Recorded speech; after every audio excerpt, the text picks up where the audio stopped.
tracking me. It's not cute. Okay. Does it look like an ominous being over my shoulder? But now you see my little baby picture as well. We love her. My cover. But I need to kind of come. Or closer? Close. Turn the lights off. Everything is fine. Everything is good. Everything is fine. Everything is good. Lip gloss bring all the boys to the my lip gloss is popping. My lip gloss is cool. Standing at my locker. They chased me after school. Matt. L'Oreal. Okay. Let's get into it. Welcome to the Dating Unsettled show, where we dare to date differently. This episode is called Joy Unsettled, how it all began. So I'm going to take y'all back to the very beginning of me and love. We're going to figure out how we got to the dater that you see today. So, when I was a young whore, I define myself as a romantic. I was a romantic from birth. I think I mentioned to y'all that I was playground plotting. I was really that weird kid that had a crush every month. Acted on it. Even when I was in kindergarten, I had a crush on a fourth grader named Jimmy. Shout out to Jimmy. And I was like, yeah, I want Jimmy. God help me, because why should a 4-year-old be plotting or even know what wanting somebody means or is? But I just had these middle and high school crushes, and I think a lot of people can relate. Like, hopefully you can too, where I was that Black girl that grew up in neighborhoods that didn't really look like my culture, predominantly white, predominantly Indian and Asian neighborhoods. I was tall, I was gangly, I was dark skinned, my knees were bigger. We call them African child knees. I had knees that were bigger than my calves and my shins, and I was just so awkward. My hair was pressed super straight, like it's giving very much, I got your picture, I'm coming with you. Like, I had this whole emo vibe going, which didn't add up with the Nigerianness, which didn't add up with the neighborhood. It was just honestly a huge mess. So imagine that.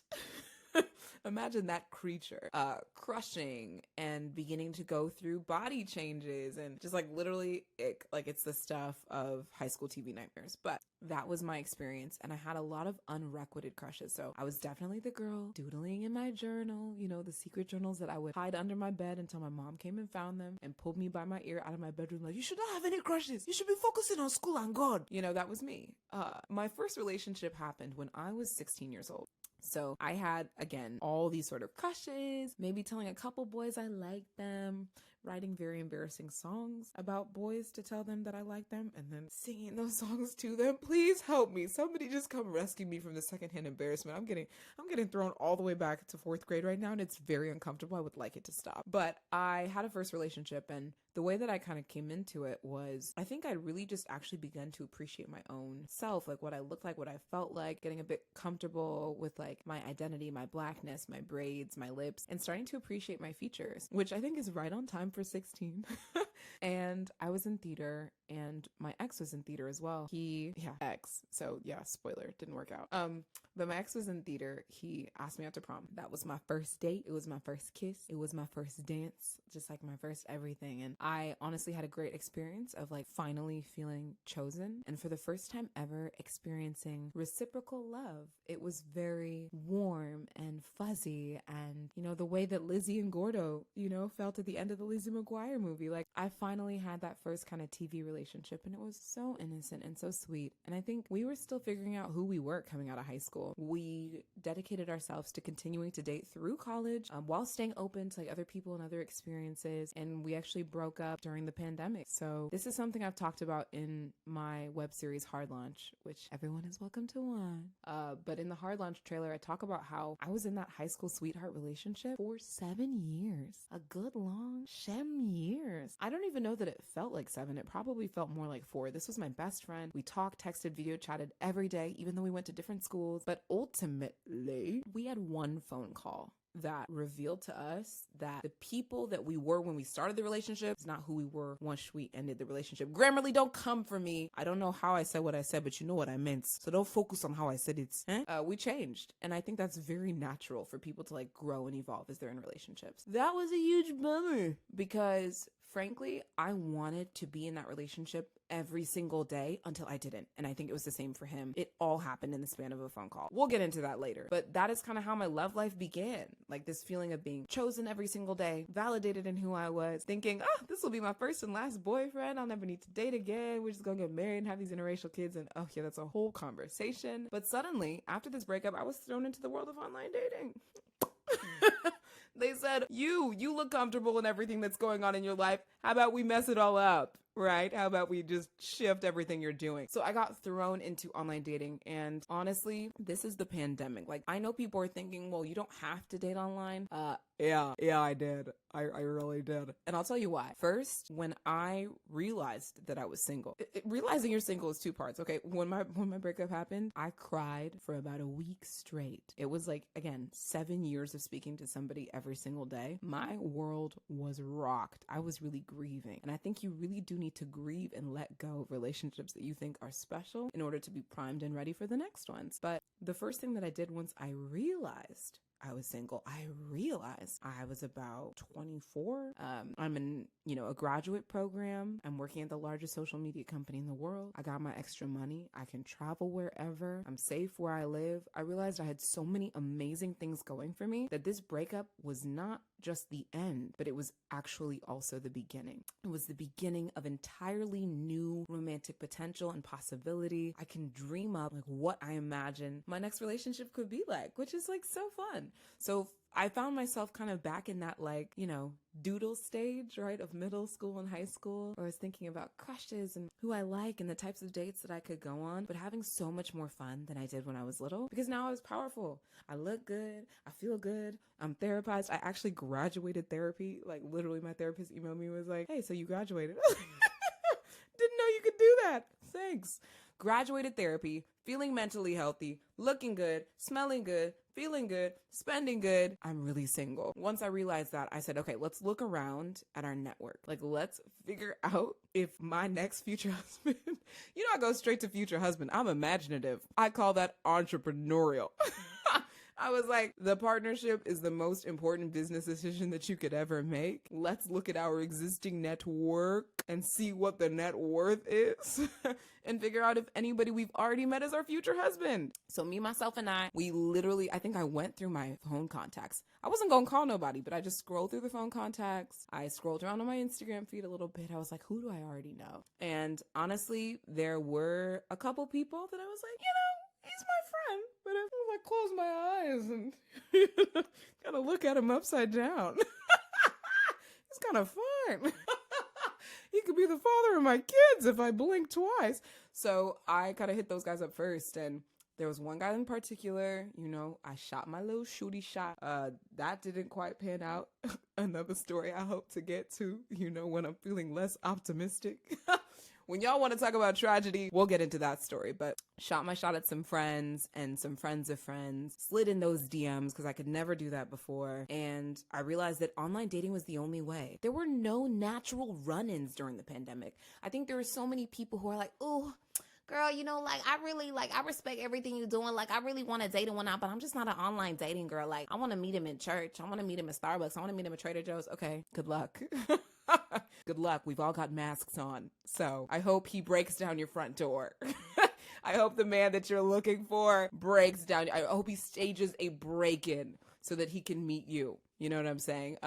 It's tough. I get it. You don't want to put yourself out there, but I had to face my fears. I don't know what you're doing. Online dating might not be for you, but it was most certainly for me. I was not going to naturally run into guys anywhere. And this is 2020. I need to take y'all back. Back in my day. I don't even think some of y'all remember how dark 2020 was. This is not the 2021, Black Lives Matter on the heels of the Negro Solstice 2021, where we're starting to get scholarships and opportunity and everybody's coming back outside and, hey, Dave, how are the kids? No, this was 2020. This whole we was outside. We weren't outside.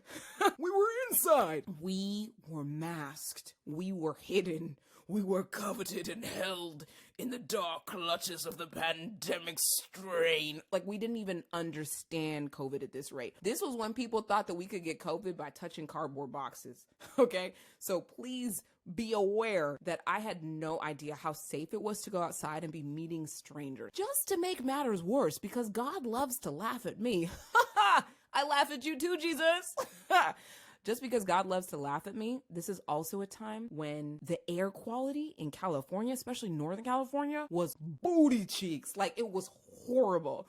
So imagine needing to mask up because you don't want to catch or spread COVID, then needing to put on another mask and check the air quality on your phone every single day to figure out if you can go on a date. That air was actually orange. So I had a really bad time in thinking about, wow, like, what are the ways I'm going to naturally run into somebody? It's not going to happen. Can't flirt on the street. I know what people are saying. Oh, well, you might be, you still have to go to the bank and you still have to go to the doctor. You want to meet somebody that's behind you in line at the doctor? For real? For real? Okay, it's your choice. It's not my choice, it's your choice. But for me, I honestly got scared the first time a guy ever tried to flirt with me in public while single. I freaked out. I was at a car dealership and I was renting a car or something. And, he was smiling at me and I was like, oh wait, he's my age. Oh wait, I don't think he's being friendly. I think he's being flirty. And I didn't know how to act. So you can imagine 7 years of not having your senses turned on for guys or for the types of people that you're interested in. Ooh, that definitely stunted my growth a little bit. The streets are closed. Day parties are not happening. Okay, nobody's talking about some, girl, you such a nine. No. Okay, all the animals were in the house. The call was coming from in the house. So I stayed in the house. So how long did I wait to start dating after my breakup? This one's a little unpopular. I know it's not for everybody, but I had a lot of friends, family, literally my girlfriends. I probably had the text. They were telling me you should wait. You should give it some time. You're going through so much. My mom, my dad did not want to chime in because culturally Igbo men do not talk to their daughters about dating, which is something we're going to get into. But my mom and friends and family were very much take your time. You don't need to get back up out there immediately. Are you sure you're ready? And that drove me nuts. I think they were saying it out of a very good place. And we've all run into that person on the dating apps or on a date where you can tell they fresh off their ex and still hung up on that ex. But for me, once a chapter's closed, it is closed. I'm not worried about what he's doing. My ex wasn't even in my social circles. So I didn't have to worry about, oh, do we have mutual friends? Is he going to see me out? I had closed that door. I closed that chapter. So I was ready to start dating again. And though people were telling me to wait and kind of I don't know, taking extreme care of me. And when I say extreme care, I had a great breakup. In the sense that it wasn't oh, let's burn something down and blah, blah, blah. I had people volunteering to do movie nights with me. My friends sent me candles, books, fresh flowers, smoothies. They literally coordinated with my sister to deliver fresh smoothies, one of each flavor, just because they know I like smoothies and they wanted to treat me. I'm like, oh, I have the best platonic friends in the world. They set up a whole game night for me just to take my mind off of stuff. We're not going to get emotional on this podcast, but sometimes the people that you love and that you're looking for are your friends and they're right around you. At the same time, though I loved my friends and I love platonic friendship and platonic love, I wanted romantic love. Again, everything else is going good in my life. I got the job. I got the space. I got the degree that I'm pursuing. I got this creator career. Romantic relationship is boop. This is an empty field now. So what are we going to do? We're going to fill it. And I just didn't care what people had to say about waiting 1 week or 2 weeks or 5, or you should wait a month, or you should give it, 1/8 or some sort of arbitrary number calculation of the amount of time that you were in the last relationship. That just didn't work for me. I knew when I was ready. And I encourage any of you, if you know when you're ready, don't let people tell you when you're ready. So I was therapized. I was energized. I was ready to go. I think honestly about 2 weeks after my breakup, the first week of crying, the next week of game planning, strategizing, and vision boarding, 2 weeks after a 7-year relationship, I was ready to start thinking about the next one. Sorry, not sorry. No one understood how ready I was. How I felt about online dating, however, I think I felt mostly favorable. For me, the design of online dating is an experience where you're creating a profile and you're kind of packaging and marketing and selling yourself to the world. You know what I mean? And I didn't have a problem with that. I think a lot of people are nervous to package and position themselves, or even go through the frustrating experience of trying to cram everything that you are into one bio or into 5 pictures. But where some people see constriction, I saw an opportunity. It's not a total rebrand of myself, but packaging packaging and selling or positioning myself as a marketer, as an actor, as a digital creative is something that I was already doing. Also, if we throw it all the way back to when I was a kid, I was that 5-year-old. Like when I was online, I was on 20 MMORPGs. I'm talking RuneScape, Neopets, Maple Story Club, Penguin, Maid Marian, IMBU, Toontown. I was on all of them. And I loved creating avatars and profiles. It was a really fun exercise for me. So while some people get really freaked out about the dating profile design stage, and if that's you, I understand. I was super energized. So this was really easy for me to jump into online dating. I got really comfortable with it because it felt like a marketing exercise. I thought that I was an expert at putting together a profile, and we actually found out that that wasn't quite the case. You too are flawed, ho. Okay. Like I just thought that who I was and everything I had put into practice was so easily digestible and an easy check mark and sell for any single man that might be interested in me. I was wrong. I got rejected too. Like I did. I think when guys look at a profile where it looks like a woman has every single thing together and she's like, I don't even need you, but it's nice to have, like, that's not necessarily appealing. You got to leave some room in your life for love. And I think one of my fears is that when I started dating, I didn't fully present as somebody who had any room left in life. Like I even got feedback from guys who are like, you're so busy. So like, when are we going to link up? And I think that's real feedback. Like people want to feel invited into your story and people want to feel included into your story. And I probably just didn't do the best job of that when I started dating. So I really had to learn how to package myself, how to put together a profile, and how to be vulnerable. Like I'm coming off of professional video creation, editing, photography, portraiture. You could imagine that the types of images I selected to represent myself and my experiences were like so, high quality, top tier. People might have thought I was fake. It was just a lot. So kind of getting down to a more human and realistic level, I think was very, very tough for me at the beginning. But I started learning how to communicate, how to tweak the words in my bio, how to not write things in my bio like, I don't want to meet. If you're this, I don't want to talk to you. If this is what you are, swipe left. Like, oh my God, gross, puke. That probably exists in my dating history. I'm sorry for anybody who read those. The next thing I think would be Nigerian culture and online dating. You want to know what Nigerian culture says about dating online? No. It's that easy. We as Nigerian women, whether you're inside the United States or outside, we're not necessarily encouraged to put ourselves out there and be our own agents and our own ambassadors of designing healthy romantic relationships. I think a lot of Nigerian and Igbo culture, more specifically, it's hypergamy. It's dating and marrying up to advantage you, to advantage your family and your future generations. God, they even look at genetics. It gets really deep and really cultural. It's a matchmaking culture. So it's one where you could expect that your mother or father would collaborate, collude, and be co-conspirators with your aunties, your uncles, and their friends from high school to try to find you an ideal mate. And what you're supposed to do as a Nigerian woman is sit on your hands and let it happen. And I just wasn't going to do that. Like my mom was definitely excited about the opportunity to matchmake for me, but I just felt like I knew my tastes. I knew what I wanted. I knew how I wanted to go about dating, and it wasn't this slow process of being match-made. I think it's definitely worked for some people, but it just was not the case for me. I saw matchmaking as a little bit of a cultural constraint rather than an opportunity. Now, mama, if you want to show me you want to show me a fine Nigerian, 6'4" entrepreneur, I'm not going to say no. You want to show me something yummy? You want to show me something delicious?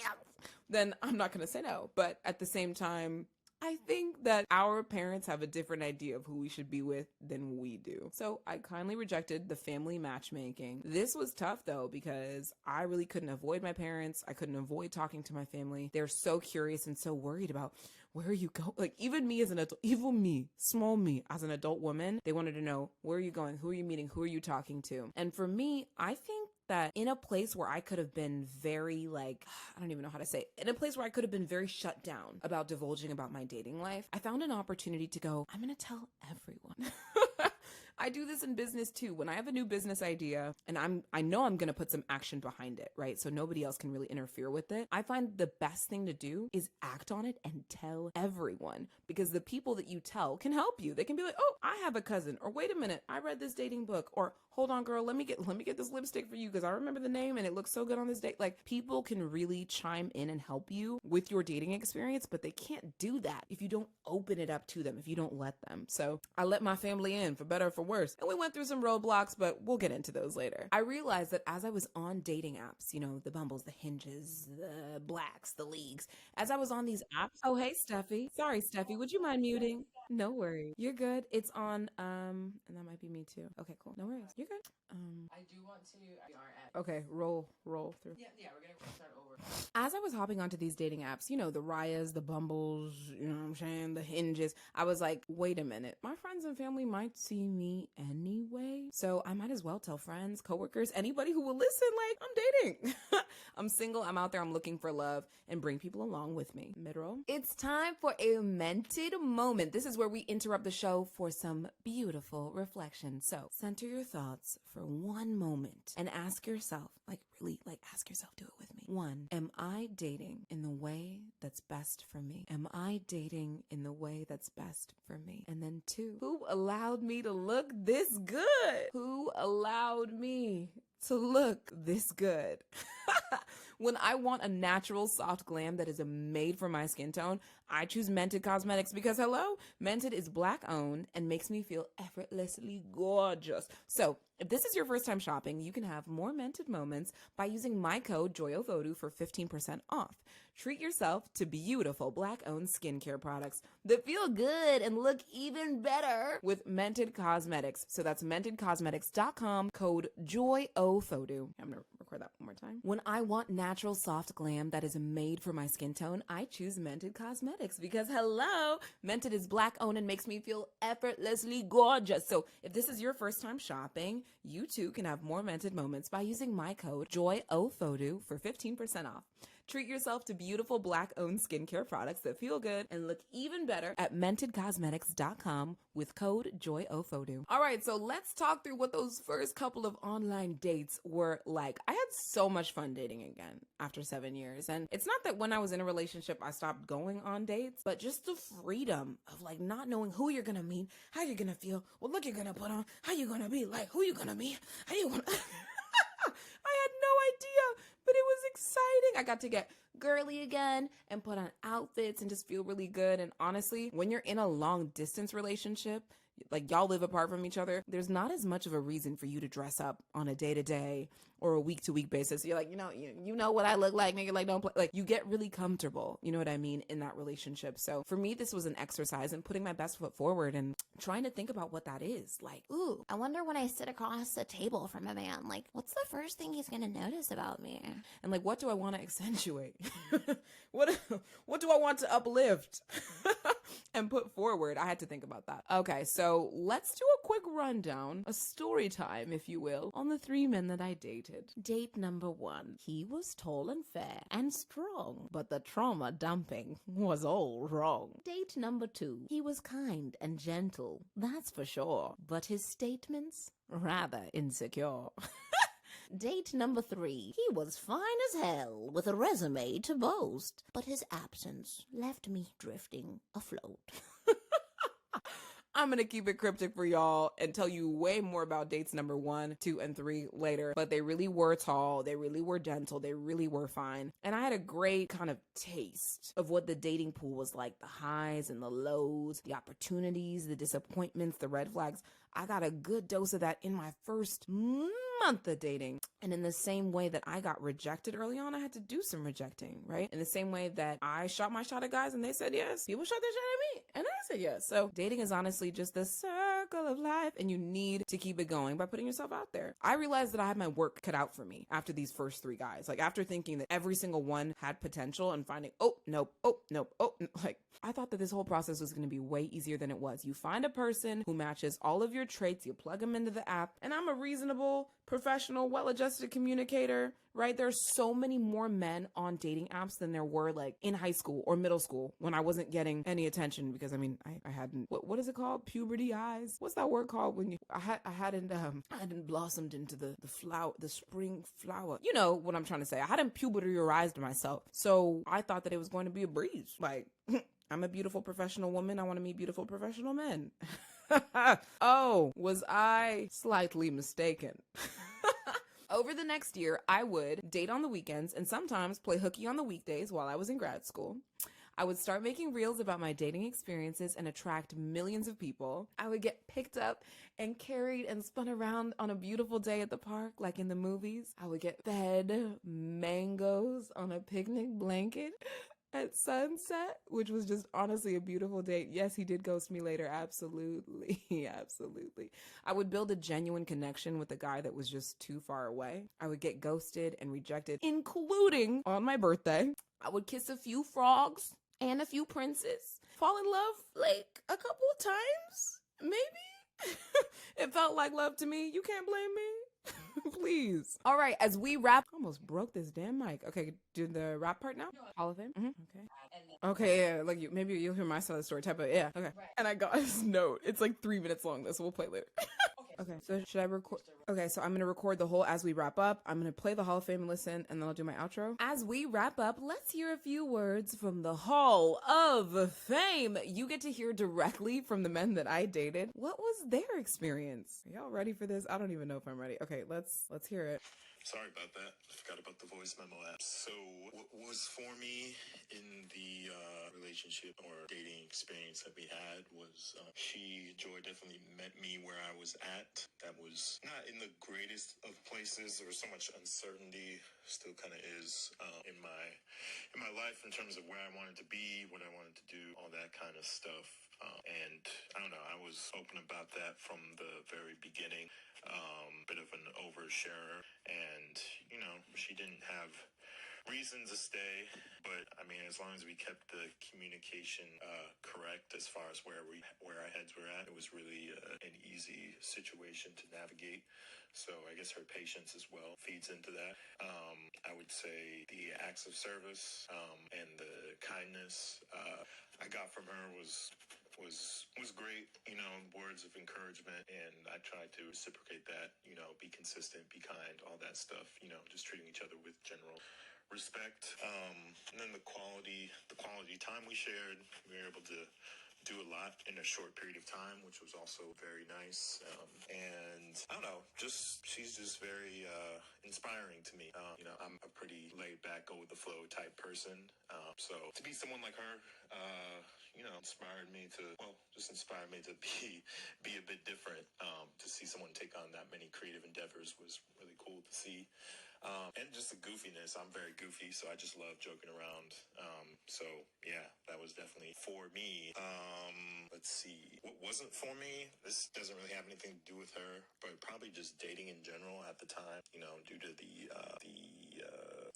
weirdness of my situation, my mindset at the time. I probably didn't need to be dating, honestly. That's all me and not her. I think one of the other things that maybe wasn't for me, but I don't know, it could be, honestly. I just had never met someone who had the funnies and the ability to joke around and have that kind of crazy energy that much more than me. Because I mean, she'll probably laugh when she hears this or not believe it, but I'm normally the funny or entertaining one in a partnership that I have with a girlfriend. I'm usually the funny one, the funny crazy one. So for her to just kind of snatch that away from me, not that it's mine for the taking, but for her to take that, I kind of didn't know how to handle it sometimes, and I would kind of just shrink. And I'm a quiet person by nature, so I kind of just let her go, and maybe I could have spoken up more and been more comfortable being myself, even with her taking charge on that sort of thing. I would say that's it. Another thing that was for me, I guess, was just the calling me out on my bullshit, because that happened a few times, and it was definitely warranted. So Well, that was our Hall of Fame. I honestly got to shout it out to this Hall of Famer. The things that were for, some of them were actually like kind of surprising to hear. I think it's interesting how you can, spend some time with someone and not know that you have that effect on them. So to hear like inspiring is actually like really touching, kind of cool. I didn't expect that. To be called crazy is something we're gonna have to address. No. I understood where they're coming from. I think I'll probably even listen back to this episode of the show and be like, yeah, I see where crazy came from. Yeah. So I'll eat crazy. I'll take crazy. I'll put it on a plate. I'll fry it and I'll swallow it and then I'll puke it, blend it, and okay, crazy. We got it. Cool. So we're crazy. That last aspect though of hearing that I'm funnier, now that is you should have never told me. You should have never told me. I think that's interesting though, because there is a little bit of a trope of guys meeting a girl that's funny and they're like, oh, that's my thing. But I would say like even me, I had experiences in dating where I'm like, yeah, I'm the marketer, right? Or I'm the social media person. And if I ran into a guy that had a huge social media presence, even I would feel a little bit, oh, hold on now. You're stepping into my territory, bucko. This is my property. So it's really interesting and cool how we can get defensive. Shout out to this Hall of Famer for being super vulnerable. Y'all might hear more thoughts on my Hall of Famers and those amazing championship situations that we had with each of them. Might go a little bit deeper, might not. Might just leave you hanging. But I'm really glad that they left me that note. That was really touching. Okay. All right. That's it. Thanks for listening, Unsettlers. Please follow Dating Unsettled for weekly episodes wherever your podcasts are found so you don't miss an episode of your new favorite show. If you can't get enough of me, subscribe to my newsletter at datingunsettled.com. DM me your dating stories on Instagram at Dating Unsettled because I want to know how it's going for you. And I'll see you next week. Dating Unsettled. We did it. Dating Unsettled. Yay. That's wow. Steffi. I cannot hear my Steffi. Oh, please. I cannot hear you.